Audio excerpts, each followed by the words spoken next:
All right. It's another episode of the Church Encourager podcast. I like to listen to podcasts, and a lot of them, they don't introduce themselves every single time. So if for whatever reason this is your first time listening to this, I'm not introducing myself today. You can see our names, and man, it is hard to point to that little corner of the Zoom window right there. But right? It's Doug and Steve, your normal crew here. I start things the same way every single time. It's like, Doug, speak differently today. Come on, you can do it. So, but there's something comforting in the same thing all the time. I start church the same way all the time when I get there. You know what I mean? So do you. I've been made fun of. There was years ago. This is like pre-COVID. Our services were a little different, and there was a part we did after the first song. That was when we'd have the kids come up. And then we would go into like a whole spiel about a bulletin we used to print.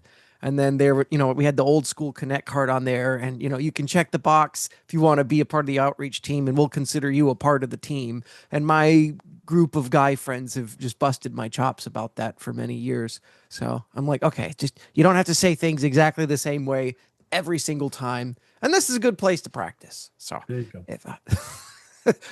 Church memes, church jokes, church fun. Yeah. But hey, speaking of church, last weekend I got to do the message Kingdom Consummated Part 2 from Keys Vineyard Church. And, just all of last week, I just felt like there was a lot of stuff in the message to talk about. And, you were giving me a little coaching, and it's good. And you're like, you're doing all these different classes, and I was, I'm reading more now, taking these classes, and you're like, you're going to have all this stuff in your head to where you have so much, you kind of have to condense it into the sermon because you're fitting a lot into there. And that was good. So, I felt better after the Saturday night service going into Sunday morning, be like, okay, these are the things I really want to hit, not just everything in one shot. Yeah. And that's very practical advice.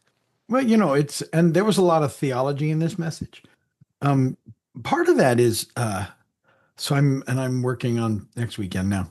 And I had another and I'm trying to figure out how to pare it down a little, but part of it is this series and the next series too, really encouraging people to press into the word for themselves and to think. And so I think when you are trying to avoid the tendency to explain it so fully that nobody has to go think about it. And so that's a new balance for me because, that's a tough balance. I want to teach it, but I also want to leave it. So, okay, now this is kind of where I'm at, but I really want people to be like the Bereans. Okay, now we've kind of given you context. That's what we're trying to do. But in everything that comes at you, you need to take it to the word, whether it's us or somebody else speaking or something that's coming off of social media, wherever. Go and balance it against the word and make sure that that's where you're supposed to be. Because we tend, I think, that once we tend to sort of agree with somebody on some things, we start to take everything they say without thinking it through. And then you start to get their opinion and their bias, and everybody's got that. We've got it. I've got it. We've all got it. And so the thing that we have Holy Spirit, and He'll help us. And we have to just get used to taking everything to the word so that we know, well, I get how that sounds, and maybe that's okay, but is that where Jesus would go with that? Is that what He meant? How does that fit into the bigger story? That's, some of this, people might not see that the last 2 years plus, this has been very proactive in order to give a context so that when things are happening currently, you can fit it into the bigger story rather than letting whatever's happening become the bigger story.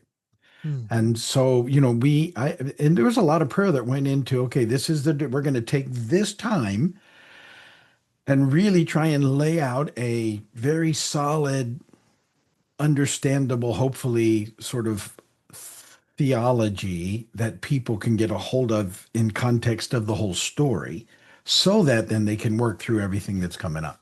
And so there's been a lot behind that. And then, it will culminate in that next series that we're doing that, I already plan on calling Kingdom Encourager. Okay, now how do we take how do we live? How do we live in the world? What do we do? What do we say? What do we don't say? How do we take things in? Really want to help. Part of that next series will, I think, really encompass the idea of what does it mean to disagree in a way that's healthy, that Mhm. doesn't just immediately cut people off because we don't exactly have the same opinions, right? And how do we handle that? Because in the to to be an influence on the culture, I think if it's not coming from the place of understanding how the whole story fits and in the way that Jesus would direct us, it won't make a difference. So all That's going to those be a things, good one too. yeah, And this is a great series. I mentioned as I was preaching this weekend, Revelation, very interesting. Lots of imagery and there's allegory and all those big words that we remember from English comp class at the community college. But like, there's so much to it, and you told me last week. I can't remember if it was in our other podcast or this one, but you have to keep the Old Testament. You have to read it and know it in order to get Revelation, what John was trying to say out of it, because it all ties in together. So yeah, this whole series that you've been doing I think has really helped us all who've been listening and taking these seriously connect things more and just as you said, it's not just trying to explain everything fully. It's stirring people up to go know it for themselves, and that's a very that's our goal as pastors, yeah, is to yeah. help people know Jesus better and to So actually it's know it's so him. not just teaching our opinion, it's Right. trying to give context so that people can go, okay, that's how that fits, and then let that sort of inform people's Right. thinking and opinions, and because opinions change. I mean, I I look at scripture differently now than I did 30 years Mhm. ago. I mean, I always believed it was absolutely true, but my understanding of it as my has changed as I've been able to incorporate more of how the whole thing works.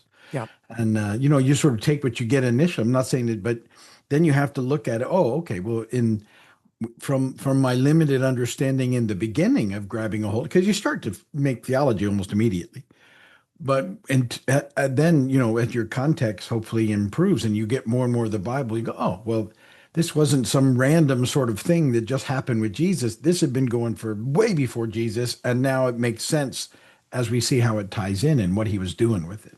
And Revelation's the same way. When you read these last two chapters, if you didn't know that these were really all talked about in Isaiah and some of the other prophets, and they're just coming home. Oh, well, that makes sense now. Instead of just these sort of, oh, those are nice looking things, but you don't realize the history behind them. I think it begins to change things, and all of Revelation is like that.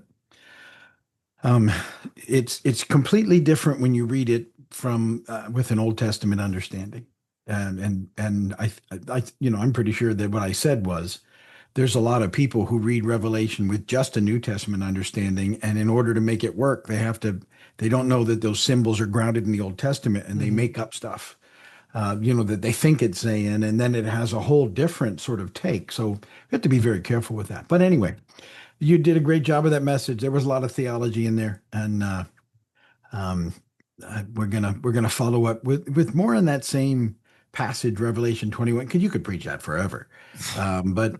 But I've got some things that I'm trying to work out how to talk about and keep it all practical and all those things. But you spoke last week, so I get to ask you questions. Yeah, yeah. This podcast started with, "Hey, let's go over our discussion guide together." So, yeah, ask Yeah. away, and I will do my Yeah. best, and And the hopefully, discussion guides are on the app and on the website, and you guys, they're designed so that you could pick them up and go through it in the middle of the week, or family could go over it, or Mhm. small group of friends, or whatever.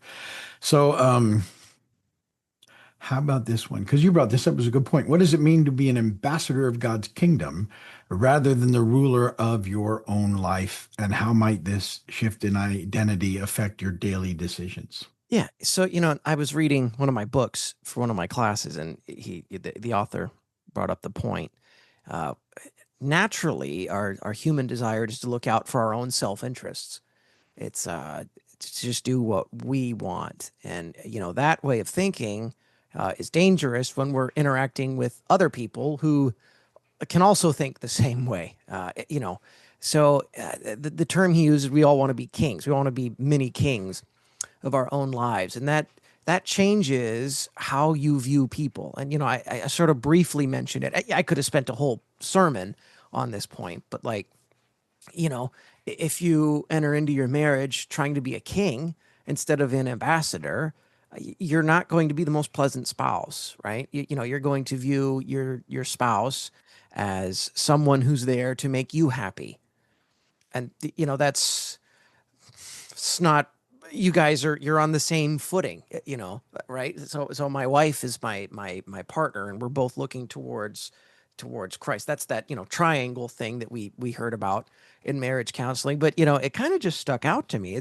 It all starts with, you have to be looking ahead to God. It's like, okay, God is the ruler, and when you're both operating from that viewpoint, that's when things are going to be better off than when you're both competing for power and self pleasure and like those sorts of things.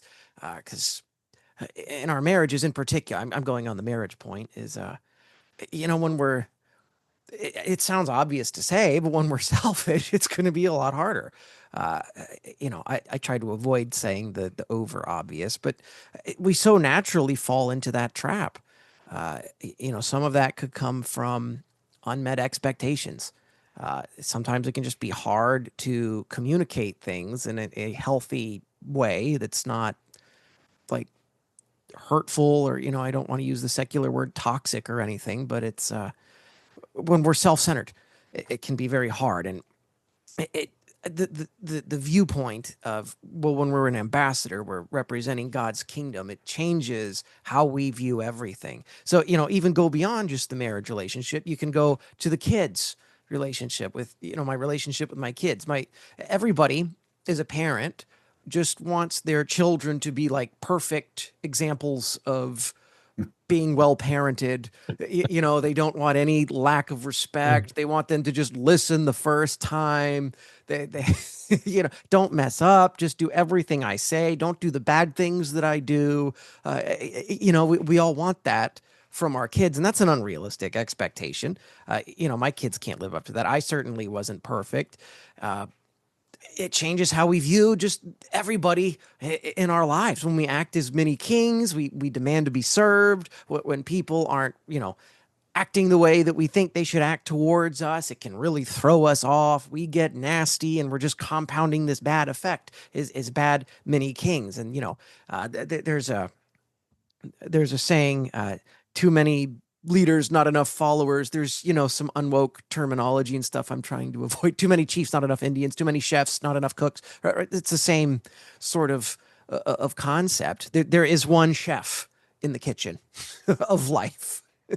That's the beef is in the fruit. That was a funny one I put in there too from the sermon. If you didn't hear that, Uh-huh. check it out. Right. But Right. God's in charge.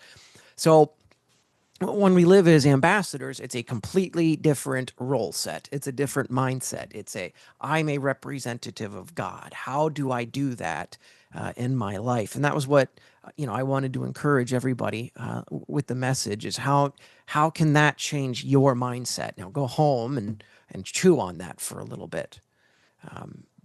That was good. Yeah. Good, good. One of the things that you brought up, and it was one of the couple of terms that we're going to try and convey throughout this series, new creation being one, and the other one, life after death, Mm-hmm. which we borrowed from N.T. Wright.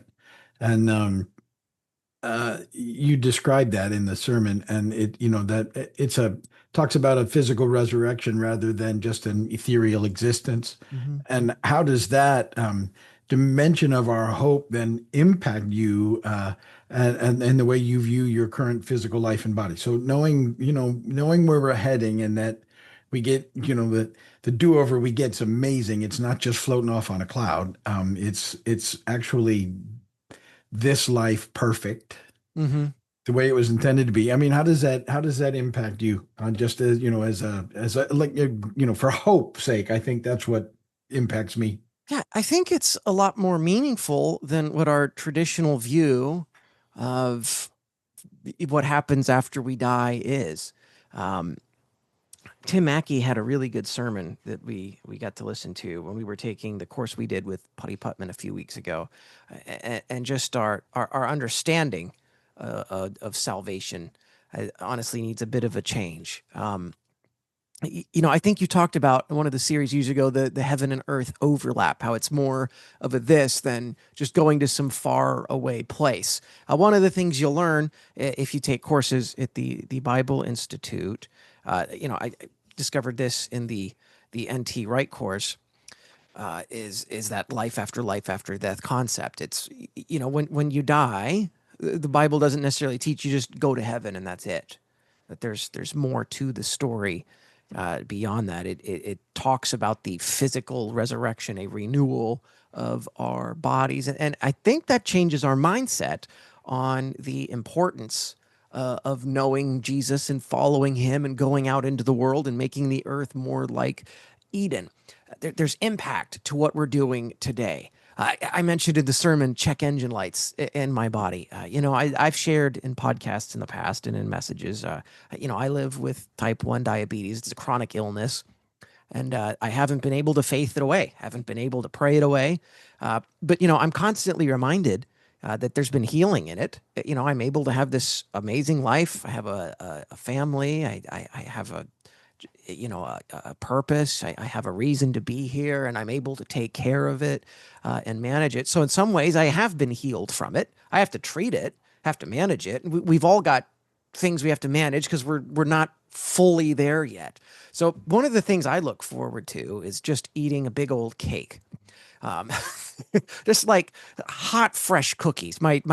Our neighbors, we love our neighbors. They've been coming to church now, and their daughter's friends with my boys, and it's great. And they dropped off some homemade cookies, and I was like, man, if I could eat all of those. And my hope would just be to not have to like limit myself there. And that sounds kind of silly and selfish. And in some ways, I'm thankful for the diabetes because I don't eat as much because I can't. It's not good for me. I'd inflate, and I don't want that. I have to go to the gym.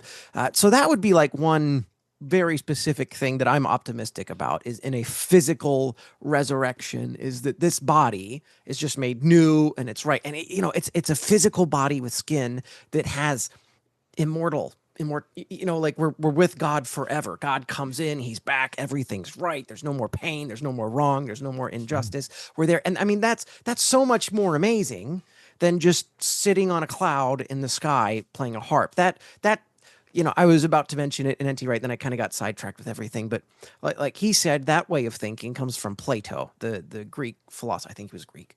He was a philosopher, that escapist mentality. And, like I try to be careful. Some of the songs we end up being requested to sing at funerals kind of have that escapist theology. And it's like, okay, how do I balance? Because, in this moment of time, is it worth this discussion? And, it's like, probably not. It not usually isn't. And, you try to couple it with something that's like really solid theologically. But, man, like people need to know I think the more to it. So it's Yeah. not just basic. And I will hear people who've been in church for years say, well, when I get to heaven, it's that. And yeah, the thing we learned, at least I learned from NT Wright, is like that terminology should change to when we have life after death, when earth is renewed and God's back with humanity. That's the end game. The end Yeah. game's not just going to heaven. Another thing I learned, again, this is where we take all these courses. How do we sum it down into a cohesive podcast answer? I'm going to talk because it's a podcast. But N.T. Wright was, referring to that time in between where we die and where Jesus comes back again. There's a time in between, and he referenced the thief on the cross next to Jesus, who said, "You are Lord," the one who actually submitted. And Jesus's response is, "Today you will be with me in paradise." And that word paradisio was like translated to be with the Lord. So the how I understood it was that that time in between is that we're with God, whether it's in the palm of His hand, wherever we are, and we know that that's so much better than our current broken state. But we know that there's a plan to like come back and like everybody we know, everybody we love is going to be there. It's going to be awesome, and that's such a big thought to have. But I think it's encouraging. I'm encouraged by it, and I hope more people can kind of get a hold of that and not get turned off to, well, it's a bit different than what you might have understood in the past, but hey, stick with us, and you're really going Yeah, to get and something the idea for me of heaven is, we're going to be around the throne, right until with the he Lord. comes back with the Lord, and there'll be people, Yeah. I think somehow we'll know all those things are going on, and we'll be very much aware, but there's a lot of worship happening, and Mm-hmm. I think before you know it, it's back. It probably goes much quicker up there than we might expect, and so, yeah, it's a to know that there's see if there's not the end, because a lot of people haven't read through it. They get tuned out in Revelation and can't figure it out, and they think that the last two chapters are just talking about this floating up, and it's not that. It's access again to the tree of life for here Mm-hmm. and living forever, and it's the whole new adventure, without all the brokenness and the mess, and because if it's not that, then somehow the enemy won because he disrupted God's plans. And no, well, we're not going to do it that way, and that's just not how the story works. There's a mess. God's fixing it, and then we're going to go back to the way He wanted it. So I think that's much more hopeful. I and in teaching this, I'm not sure. I think people get it in little bits. Right. That's all good. Yeah, and it was funny. I wanted to say that oftentimes if Doug and I are at a little gathering or something, and when the dessert comes out, he and I will often split a small piece. Him because of the diabetes, and me because I have to watch, or else I'll just continue to get bigger and bigger and bigger. So, and I want it, but I don't want a whole. If you get a whole piece, you eat a whole piece. You kind of have to And, manage what you got. so That's give us a really small piece, and then he and I will split it, and yeah. that's I can kind of have how like that two works. bites. It doesn't mess me up Yeah, too yeah, it's like, much. oh, and then you watch everybody else eat. And they're just, I was at a family function last night, and there's two different kinds of cake. There was like this brownie caramel cake, and there was like a creamy coconut cake. I was like, oh my God, you're like, I had salad and a Yeah, couple of bratwursts, which were good, not complaining, I but get it. like, man.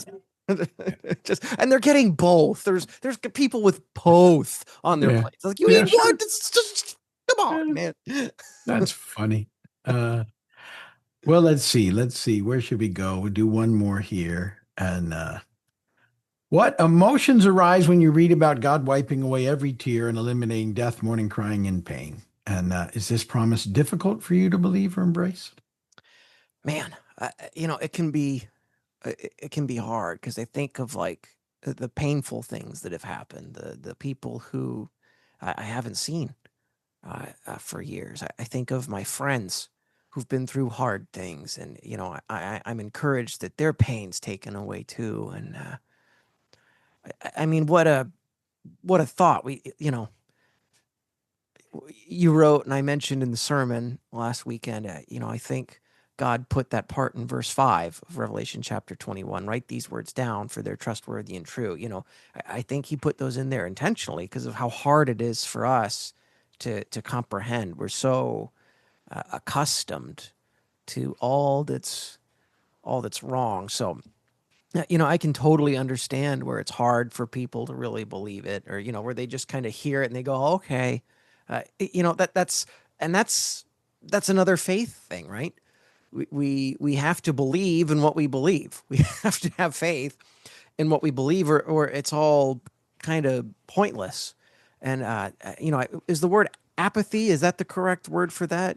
I feel like a lot of times we can feel almost apathetic towards that, and that's not what we're called to. We're not called to be apathetic. We're Yeah. called to be in it. We're called to be ambassadors. So Hmm. uh, for me, it's almost hard to believe. It's hard to comprehend the timing thing, and that just might be because of how my brain works. just my worldview or whatever. It's like, was it going to happen there? Is it going to happen here?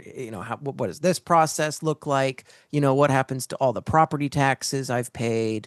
But like, is my plot of land my plot of land? Does it go to somebody else who owned it? There's all these questions, and got like, That's and God's just like not worried about it. He's like, listen, yeah. it's gonna be good. When Jesus talks, he was actually, I think you had the passage in there because he says, no one gives up any of these things. It's not Right, you get it returned back to a them. hundredfold was the verse, right? So So yeah, it's just that was Matthew nineteen twenty yeah. nine, if I remember So he correctly. he addressed it already because they were Right, wondering, well, what but about this? Don't worry it's about hard to it. believe because our planning minds want to Yeah, know the plan, and yeah, it's more of a trust yeah. thing. It's Yeah, that's we that's don't know that's how the it's gonna. faith stepping Yeah, point. We're ambassadors of the kingdom of God, where we have the faith to yeah, believe in what we're preaching, and that can be hard. I totally understand people, having reservations about that. But that's why it's so important for us to dive in to the Word and know Him, because I just time and time again I've prayed and God meets me there. Just in my mess, I'm not perfect. I am in need of a Savior, and I'm just so thankful that He's with me, and yeah, I've known Him as a friend my entire life, and how thankful I am that He's there. And even in my mess, He just comes in and says, I'm proud of you. Like hearing that, it just means everything from Him. And continuing to, live in that faith. It is a challenge. It's not easy, but I think that's what we're called to as ambassadors for Him. yeah. Good.